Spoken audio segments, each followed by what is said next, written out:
Pero parece que sí me dijo que estaba presente para ponerle falta. ¿No está? Confírmeme si está o no está porque le voy a poner falta. O alguien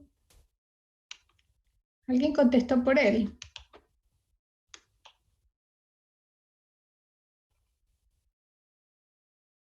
Zavala Jonathan Alexander.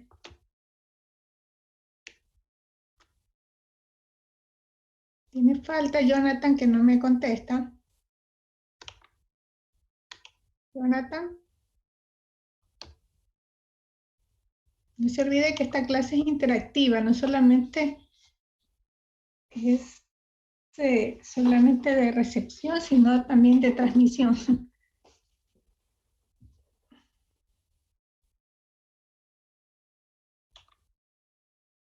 ¿Qué pasó? ¿No está? ¿Tiene falta? Jonathan de Zavala le vamos a poner falta porque no contesta.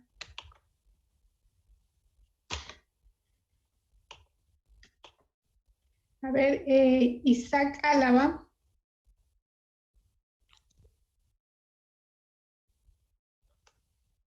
Dígame, doctora, buenas tardes. Ya, buenas tardes. ¿Cuáles eran los elementos constitutivos o cuáles eran las características, en este caso, de la inmunidad que estábamos revisando ayer? O los tipos de, cómo se presentan en los diferentes tipos de inmunidad, de acuerdo a qué clases o a qué especificaciones. Para hacerle un poco más de acuerdo, hablamos de inmunidad de especie. ¿Qué otro tipo vimos más de ese?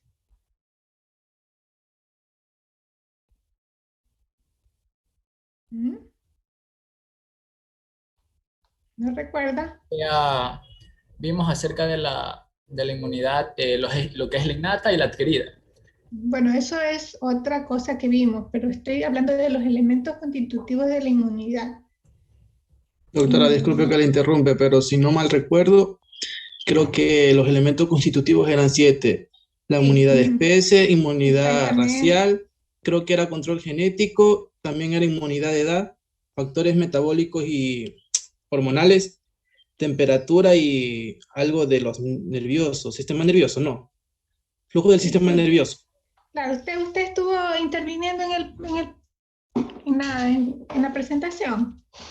No, no era parte del grupo. Bueno, entonces son esos. Estamos hablando de los elementos constitutivos que eran lo que usted ha nombrado. En el caso de la inmunidad de especie, ¿qué ejemplo podría usted poner?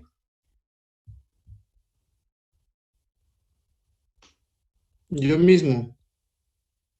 Claro, está hablando En usted. el, en el grupo hablaban de que era un grupo que correspondía al hombre, al gato, al ratón y al perro. Ya, dígame un ejemplo de un ejemplo de lo que le ataca al perro y no le ataca por ejemplo, al hombre, o viceversa.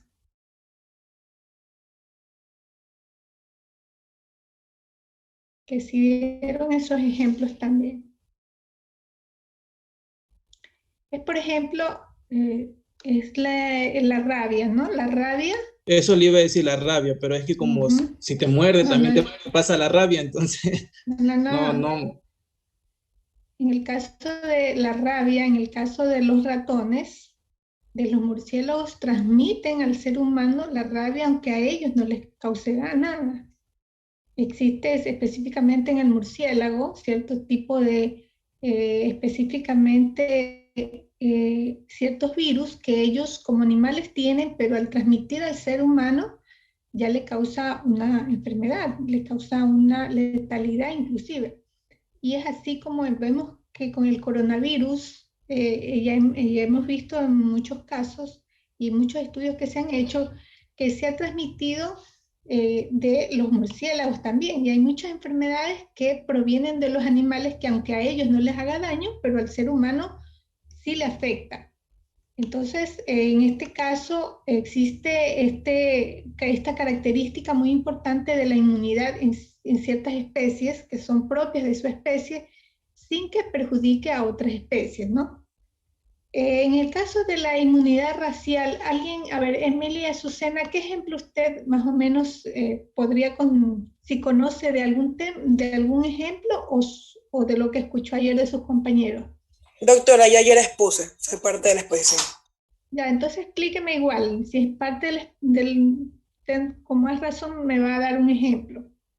En el caso de la inmunidad racial, ¿qué ejemplo tenía al respecto?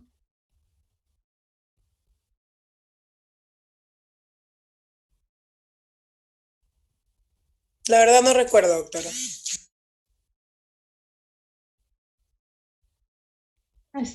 Claro,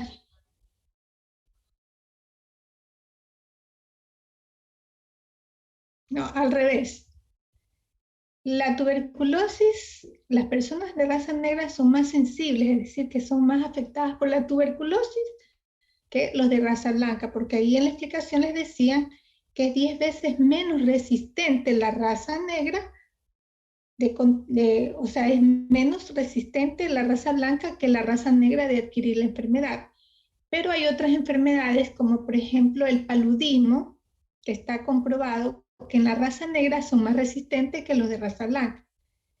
Y ahí yo conozco casos muy patéticos de personas que ellos comentan específicamente de raza negra y provenientes que son oriundos del África, que hay muchísimas personas que se hacen el estudio del frotis sanguíneo periférico y encuentran en sus células los hematozoarios, que son los del paludismo, que son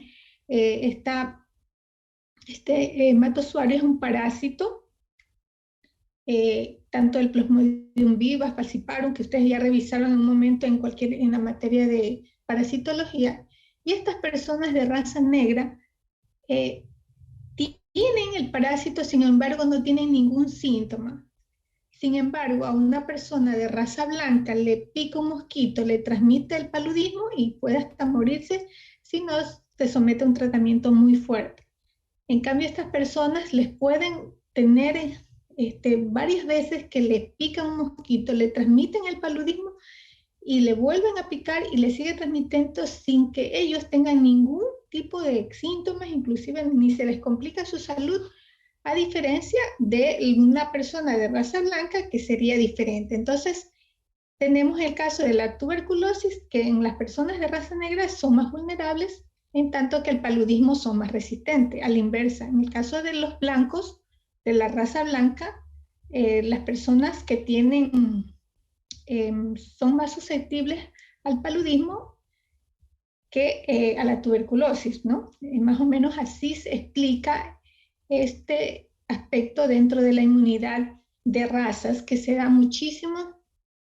También existe la inmunidad de edad, ¿verdad? Que se sabe que en los niños y en la vejez el problema inmunitario es mucho más frecuente porque es el estado inmunológico de los pacientes en estas edades, en los primeros años o al finalizar su vida, el sistema inmunitario pues se debilita. En los niños, porque recién ustedes saben que el sistema inmunitario lo que hace es aprender a conocer cada célula, cada antígeno, cada cuerpo extraño, en tanto que en las personas adultas ya el sistema inmunitario está deteriorado, por lo tanto ya su función no es la misma que en las mejores épocas de la edad, que son la edad de la adolescencia, en la edad de los 30, 60 años. A partir de los 65 ya se consideran personas de la tercera edad, donde es más complicado, y por eso se dice las personas más vulnerables. Y es así que en la actualidad ustedes saben que se está en las primeras personas que tenían que haber sido vacunadas eran las personas de la tercera edad, porque aparte de la edad tienen enfermedades preexistentes, que las vuelven más vulnerables y susceptibles a adquirir el coronavirus. Entonces, ahí se está hablando de la inmunidad de edad, ¿no? También existen muchos factores metabólicos y hormonales. En el caso de las hormonas también tienen mucha influencia en este tipo de inmunidades porque permite que en este caso el sistema inmunitario sea regulada por las mismas para que de esa manera o son más susceptibles a las infecciones o son menos susceptibles de acuerdo a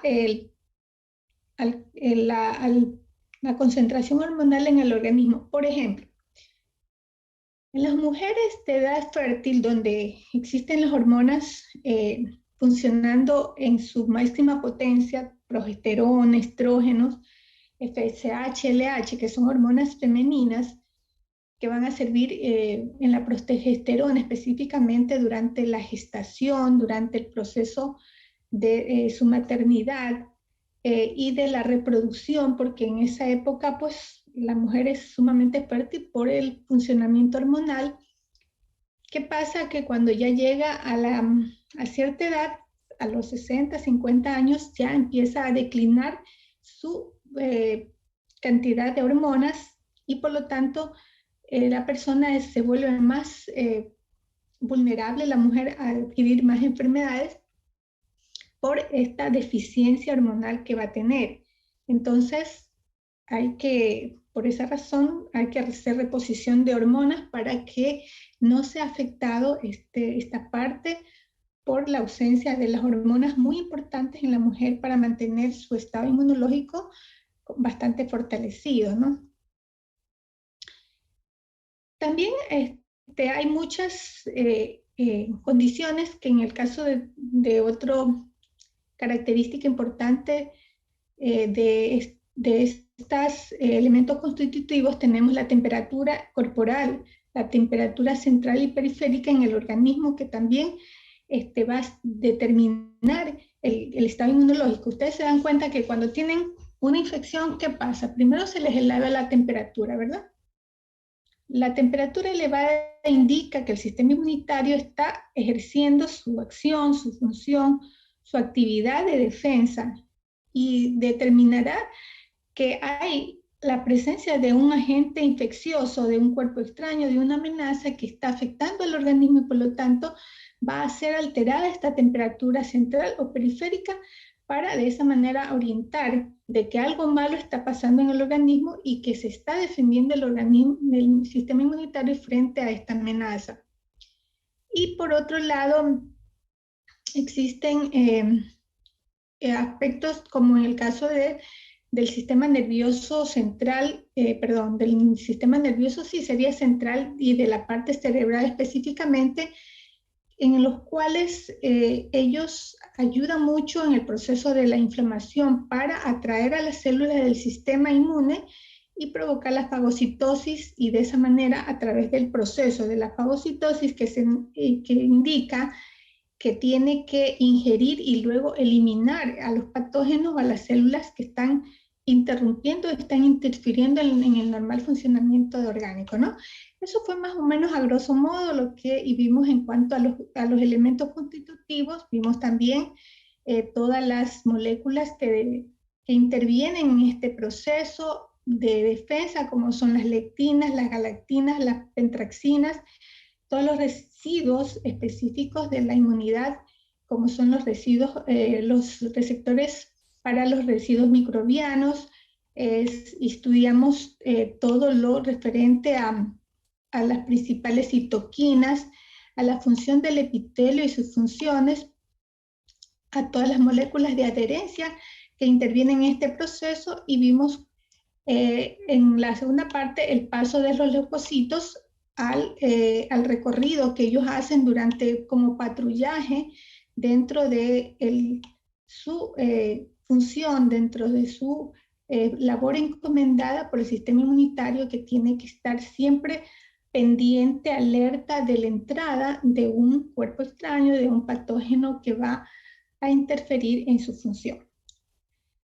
Aparte de eso, revisamos un poco de bioseguridad, que ya habíamos hablado en las clases anteriores. Sin embargo, un poco más profundizamos acerca específicamente de la norma 15189, que es una norma muy aplicada dentro de los laboratorios de inmunología y que ustedes tienen que conocer, porque cuando recién ustedes les pueden estar contratando en un laboratorio a nivel clínico, deben ustedes conocer en qué consiste esta norma, que son una serie de pasos, de procesos donde se debe aplicar y se debe estrictamente desarrollar dentro del proceso analítico, preanalítico y posanalítico del laboratorio clínico, con toda la documentación, con todos los soportes que amerita este tipo de protocolos y en este caso de esta norma tan exigente para de esa manera garantizar, dar la seguridad al paciente. Es la gestión de calidad del laboratorio clínico, porque como siempre yo les he dicho, el producto que nosotros tengamos debe ser con un alto nivel de eficiencia y seguridad.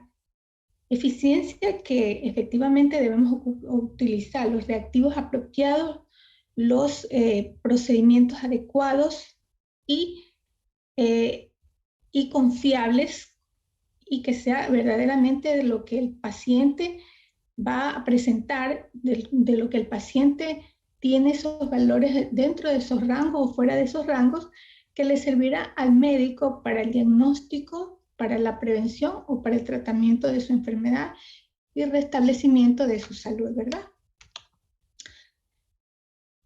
A partir de la próxima semana ya vamos a ver otros temas dentro de la inmunidad innata que ustedes ya lo revisamos en la primera parte, en la inmunidad innata y la inmunidad adaptativa. Vimos dentro de la inmunidad innata el estudio del transporte de las células al sitio de lesión, de infección, ¿verdad? Eso es lo que vimos ayer. También vamos a ver lo que es la fagocitosis y luego vamos a ver la inflamación, la acción del sistema de complemento y finalmente pues el último paso que sería la inmunidad adaptativa. Sabemos que en la fagocitosis su función principal va a ser como esa línea de defensa, ese mecanismo que nos va a ayudar a combatir todo tipo de patógeno o todo tipo de infección que va a ingresar a nuestro organismo, y se lo considera como dentro de la primera línea de defensa y dentro de la inmunidad innata, pues, ¿no? Este fue descrito por Elie Menikov alrededor del año de 1880, descubrió la fagocitosis y su función principal es la ingestión de partículas extrañas, de digerir, de comerse, como se dice comúnmente, ¿no? Esa es su función principal, la fagocitosis. Y que generalmente cada macrófago, cada célula del sistema inmunitario tendrá destinado, estará orientado a capturar y digerir diferentes tipos de patógenos, porque así como los seres humanos somos de diferentes tamaños, así también estos microorganismos también tienen diferentes tamaños. Habrá macrófagos más amplios que permitirán la ingesta de microorganismos también de ese tamaño o viceversa, ¿no? Entonces, su función, como les digo, es primero la digestión o la ingestión de estos patógenos, que luego permitirá la eliminación de los mismos entre estos microorganismos. Como ustedes tienen que entender, como lo hemos visto en las primeras clases, son las bacterias, hongos, virus, y los parásitos pues tienen otro tipo de procedimiento que ya cuando veamos inmunidad innata contra parásitos, inmunidad innata contra, adaptativa contra parásitos, ahí podremos desarrollar más ese tema. Otra función de estos macrófagos, de estos mecanismos de acción que tienen estos, que son la de fagocitar, también es como yo les decía, la remodelación de los tejidos, la reestructuración de los mismos, la corrección de los mismos, porque al estar como en una batalla campal va a quedar todo lesionado, todo afectado, y esta otra función de la fagocitosis va a ser la de renovación de estos tejidos, la de la remoción de todos esos escombros que han quedado ahí.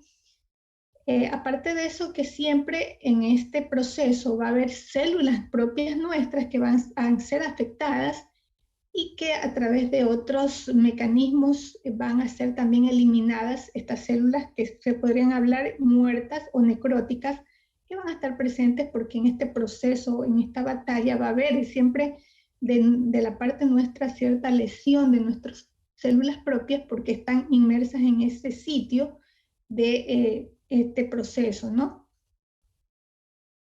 Hay otras funciones, no solamente estos macrófagos que hacen la función de fagocitosis, solamente no es que se van a dedicar a exterminar bacterias, virus, hongos, sino también, como yo les decía en las primeras clases, otras amenazas que nosotros tenemos son los tumores, los neoplasias o las células cancerígenas. Entonces, su función también es detectar esas células que morfológicamente sus proteínas han sido alteradas por no sabemos por qué razón, sea por cuestiones ambientales, físicas, químicas o infecciosas, suelen estas células ser alteradas, su estructura, y se transforman en células neoplásicas cancerígenas que también son ingeridas por sus células que actúan como macrófagos y también en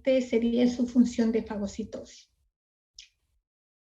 Y aparte de otro proceso que este tipo de función de la fagocitosis está inmerso es también, aparte de ayudar a digerir a estos patógenos, también producen ciertas sustancias como las citoquinas, las citocinas, que ayudan también a ser como, les decía, mensajeros químicos que van a permitir o van a ayudar y van a alertar a otras células del sistema inmunitario que vengan a ese lugar a que los apoyen, les ayuden, y ahí tenemos como yo les decía, a los linfocitos TH, que son los helper o ayudadores colaboradores, que son los que concurren al llamado de estos macrófagos, de esta acción fagocitaria que tienen, porque también hay el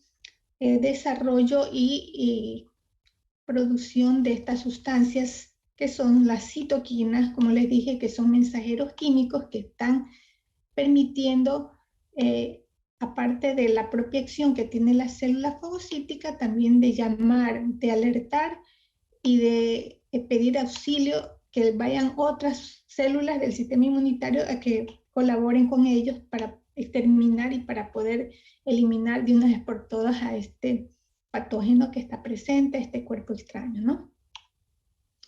Eso es en cuanto a la fagocitosis y todo lo que vamos a ver, los tipos de receptores, los mecanismos de destrucción. Cada una de estos aspectos vamos a revisar en el tema ya más desarrollado en la próxima clase. Y también dentro de la práctica vamos a revisar ya las técnicas inmunoquímicas. Las técnicas inmunoquímicas es importante que ustedes siempre memoricen y ya aparte de eso dominen. Toda reacción inmunoquímica va a tener presente dos elementos importantes que son los anticuerpos y los antígenos. Ya ustedes saben que un antígeno es toda sustancia capaz de disparar la respuesta inmunitaria, en tanto que los anticuerpos son las moléculas elaboradas por los linfocitos B a través de las células plasmáticas para combatir específicamente a cada patógeno. Entonces, al nosotros hacer nuestras diferentes técnicas, porque vamos a hacer técnicas de precipitación, de aglutinación, vamos a hacer técnicas inmunoenzimáticas, de inmunofluorescencia, de radioinmunoinfluorescencia y muchas otras técnicas que ya iremos viendo en cada técnica, en cada prueba que vamos a realizar desde la próxima clase. Pero aquí lo fundamental es que ustedes no es que van a aprenderse la técnica, porque la técnica viene en todos los insertos, viene en todos los reactivos de la casa comercial, del laboratorio donde compramos o donde elaboran estos reactivos, porque ahí vienen dispensar 50 microlitros de la solución tal, de solución B, más 50 microlitros de la muestra, mezclar, dependiendo de la técnica, si es aglutinación, si es precipitación, si es electroquimiluminescencia, si es nefelometría, turbidimetría, radioinmunensayo, o simplemente la técnica ELISA, la técnica de, como les dije, de aglutinación. Todas estas técnicas son utilizadas para investigar todas estas patologías, todas estas alteraciones del sistema inmunitario, pero aquí lo que ustedes tienen que conocer es el fundamento de cada una de esas técnicas, porque eso es lo que a la larga, en el momento de su práctica profesional, es lo que le van a preguntar, es lo que le van a ustedes verificar su conocimiento a través de esa pericia, de esa absorbancia de estas técnicas, de estos fundamentos de cada técnica, por supuesto. No necesariamente, como les digo, la técnica es como una receta de cocina. Cada laboratorio, cada institución tiene su forma de trabajar. Pero lo que es la esencia de una técnica es como, por ejemplo, yo les pongo un ejemplo muy casero. Yo el arroz, la menestra le hago con cebolla, pimiento, tomate y por ahí le pongo la esencia mía es la misma. A la final le pregunto a alguna de ustedes que hace también menestra, me dice, sí, yo también utilizo frijoles. Sí, pero a la final el sabor de su menestra a la final es diferente a la mía, a pesar que tiene la misma composición, los mismos ingredientes. Lo mismo sucede con las técnicas de laboratorio. Cada laboratorio se adapta, se protocoliza, le da los lineamientos en base a su modo de trabajo, a sus reactivos con que trabaje, aunque el resultado va a ser el mismo, ¿no? Y como les digo, el fundamento, o sea, la composición o el seguimiento que se da a cada proceso va a ser el mismo, sea en este laboratorio o en cualquier laboratorio que se realice. Y eso es lo que nosotros vamos a aprender, la forma general, la forma macro de todos y cada una de las técnicas y no individualmente como se consideraría que se debería aprender. Y así no se debe aprender, sino, como les digo, de una forma muy, pero muy general. Y así tenemos, por ejemplo, las técnicas de aglutinación y precipitación. Sabemos que en el caso de la técnica de aglutinación, que la próxima semana vamos a ver la técnica de Vidal, Welfeliz y Hundlenson, lo que sucede in vitro, lo que vamos a hacer in vitro es lo que sucede in vivo también. Y ustedes ya han experimentado ese tipo de técnica. No sé si en hematología hicieron ustedes la identificación de los grupos sanguíneos. ¿Alguien me recuerde esa técnica? ¿Cómo es que ustedes hacían? No necesariamente me van a decir, pero ¿qué es lo que ustedes observaban ahí? Ahí A se ver, Rubio. A ver, aglutinamientos. Harrison está hablando. Se Dígame. observaban los aglutinamientos. Había reactivos para el grupo sanguíneo A, el grupo sanguíneo B, si no me equivoco. Y si se observaba aglutinamientos es porque era positivo para ese grupo sanguíneo. Y siempre que se hacía un examen, siempre se determinaba de acuerdo a los reactivos. Para A, para B, y creo que había uno para B. Creo que ese es para los O, para el grupo O. Entonces para la muestra de sangre siempre se utilizaban los 3 reactivos y se veía aglutinamiento en cada uno y ahí no sabía si era positivo para O, para B o si era AB positivo o AB negativo. Muy bien, perfecto. Entonces, esa técnica es una técnica en este caso de hemaglutinación, porque estamos haciendo el proceso con la sangre, ¿verdad? Sin embargo, dentro de nuestro organismo sucede lo mismo que in vitro. ¿Qué sucedería? Que a una persona le introducen una sangre que no es la de ella, se va a producir la aglutinación y por lo tanto que eso le puede llevar hasta la muerte de la persona, ¿verdad?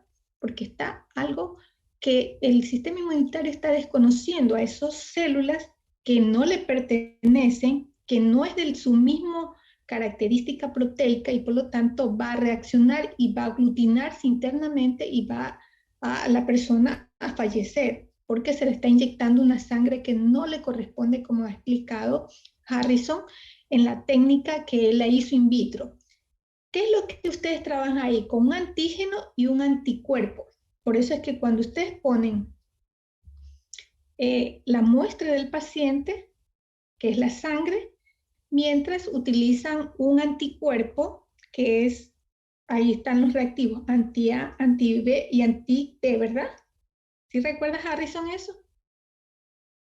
Sí, doctora. Muy bien, entonces los antígenos van a ser nuestras células, en este caso las células sanguíneas, los glóbulos rojos, en cuya membrana van a estar este antígeno característico que es propio nuestro, que es propio en este caso del grupo sanguíneo, porque la tipificación sanguínea, Landsteiner fue el que descubrió en el año de 1900, más o menos en la década de esa época, del 1900, descubrió esta reacción entre el antígeno y los anticuerpos. Entonces, nosotros al hacer in vitro, colocamos la sangre que contiene los antígenos y los anticuerpos anti-A, anti-B. Entonces, colocamos una gota y vemos si aglutina, significa que es el grupo A, si no aglutina, no es, no aglutina ni el B, es el grupo, y así sucesivamente se va investigando de acuerdo a cada tipo de sangre, ¿verdad? En eso consiste la aglutinación, en que se une el antígeno con el anticuerpo y van a formar como un conglomerado de células, como que van a formar un grupo de células, se van a agrupar porque la aglutinación en eso consiste en que se aglomera una célula con otra al estar unido el antígeno con el anticuerpo. Y esa es la manera de cómo a través de la técnica de aglutinación se pueden detectar muchas enfermedades, como el caso de las infecciones de las aglutininas febriles que vamos a ver la próxima clase, que son la reacción de Vidal, Weil-Felix, Undleso y otras técnicas y otras pruebas que iremos viendo clase a clase. Entonces, la próxima semana que tenemos esa técnica, revisaremos a mayor profundidad cómo sucede dentro de nuestro organismo este proceso en el cual a través de la aglutinación son producida esta reacción antígeno-anticuerpo y detectada las enfermedades. Entonces nos quedamos hasta ahí y nos vemos la próxima clase. Buenas tardes. Doctora, ya quería hacer una consulta. Con respecto a las clases asincrónicas, entonces la próxima clase que sería la de mañana, ¿cómo quedaríamos? Ya, la clase asincrónica, eso les quería decir, que mañana, en esta semana no hemos tenido ningunos cambios, entonces seguiremos con las mismas actividades dentro del distributivo que tienen ustedes, es decir, que mañana tienen las horas sincrónicas, las 2 horas, que será subido el trabajo que van a realizar mañana en grupo, ¿no? Porque son en grupo que tienen que hacer. Con respecto a la anterior, es importante que muchos de ustedes que han cumplido con los requerimientos y las asignaciones que se les ha dado, igual ustedes sigan cumpliendo con el resto de actividades, que si por ejemplo se les dice 500 palabras, solo sean 500 palabras, no van a ser 200 ni 100, sino 500 palabras, ni más ni menos. Lógicamente habrá un rango de más o menos 10 palabras, tampoco tan estricto, pero que si un estudiante hace 2, 3 carillas, tampoco es así, ni que haga 2, 3 palabras tampoco, tiene que cumplir con la asignación que se le ha establecido. Entonces mañana entren nomás a la actividad sincrónica, que ya va a estar subida la asignación para que ustedes en grupo lo realicen. No se olviden que las exposiciones o las disertaciones de los trabajos son individuales la calificación, tanto en teoría como práctica, en tanto que en las actividades de autónomas como la de asincrónicas colaborativas son en grupo, ¿ya? Hasta mañana, hasta la próxima semana.